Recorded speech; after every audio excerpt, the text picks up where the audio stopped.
Quello duto tulo makare kendo ka gitiere karka buya ngena ngabiri. Boaz Khiri kan tiere iri karka. Gima otimore kaunti ma Homa Bay. En nikech tich koso en nikech siasa. To ka en wach tich. Dak no bika nomination podi. Dak no bika by election ni podi. Koso by election makasi podi ntiyo kaka test. Aparo ni adana join gima undieko wacho.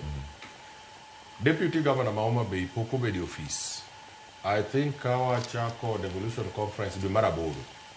Immediately after the Devolution Conference, mane staff they don't move from old office, the office manien. From that time, poko bedi office. Koro samoro koso ne bedi office ndalo mang'eny. Muda no te. Nyalo miyo governor feel. Nekech remember ni CC head a department manitie on day-to-day basis. Nitie reports manyaka tim gigik monego tim e department. Ema report gi penji kane report gi much mana tok by election. Oh, by election in any timing makori da wache ni gimoro nitie Kiswahili wacho ni nyalo bedo ni sadfa.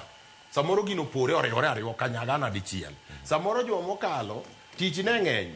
Endalo mosekalo gi governor wa ing'eni gini ng'ama ne nyaka timen mana governor. To governor wa ni e chairperson mar ODM. Ne en Mombasa ko campaign en koni gi koni koringo koni gi koni. Ko samoro gini ne en gimo nego tim kata juma mokalo to dich mane nitie mesa ne nyaka tieki to remember ni ka dich orumo Thursday Friday ne wa celebrate yombo yawa ko gik Monday ne ok nyal time Saturday nikech Saturday en weekend Sunday en weekend odiochieng' mokwongo ma thuolo kwongo yudore ne en Monday ano kaneno kaka nyo nitiere richo ni timing ne rach an machielo manyaka wayiere en niya mana kaka ondieko wacho sirikal kiwacho ni dwa bedo deputy mar ng'ato nyaka yie ibed deputy fully makata ka ing'eni otiyo gi tam ni pamo kata ko wachango to ok ni mano nyisa ni pamo no kende en ni ka government to take a position kendo nyaka iparka ni kiwe kata chik kiwe awe kata di bedo ni en deputy one an gima believe ni deputy governor mar wenja ODM seche ma ODM take a position ODM take a position nango election. Any GDA nomination, kose team nomination, te yiero ng'ata di. Ng'ata chiel. Ng'ato nyocha neno kowacho kata Facebook, ne MCA moro nogo koko, kawacho ni yiero makase pol nomination noko tim maber. Taneno ka ng'ato duoke ni kata in mari okwange ka notimore maber kata marach.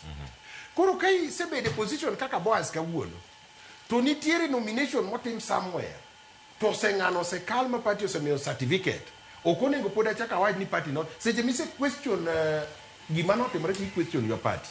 To kise question your party teni you are no longer even the ODM member. Mamien deputy governor. Ne okonya bedo deputy governor kana enja independent. Chiku kuyeni governor bedia ODM then deputy bedia independent. Koro ne wadinge ni wajuto wajo ODM. Man jo ODM juto ne chunge party di achiel. But mano to na aside. Gima ng'eyo ni governor marwa okogolo Magwanga ni nekech ne siasa makase pol ogole nekech Magwanga kosebedo ka dhie tich ting'eni Magwanga bede kata age wise oduong' aparo kori paro ni ng'ama ng'ongo kamache yawa komiye tije ariyo te dongo sigo no ng'eny Governor ne achiel ni ywe ma to governor ne kia ni Magwanga duong' no ng'eyo to